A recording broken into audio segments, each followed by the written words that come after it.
كشفت مصادر مطلعة أن الاتحاد الجزائري لكرة القدم قرر التخلي عن خدمات جمال بالماضي مدرب المنتخب الجزائري بعد الفشل في التأهل إلى الدور الثاني من بطولة أفريقيا المقامة بساحل العاج.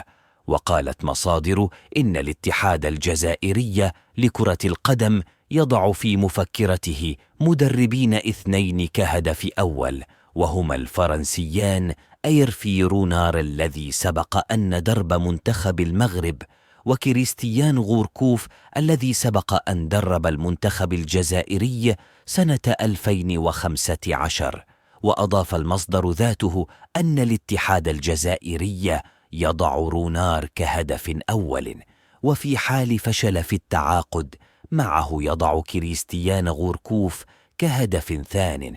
ووفق المصدر عينه فإن الاتحاد الجزائري يضع خيارا ثالثا، وهو المدرب الأسبق للمنتخب الجزائري الذي حقق معه تأهل تاريخيا للدور الثاني في كأس العالم بالبرازيل في 2014، وهو وحيد خليل زيتش.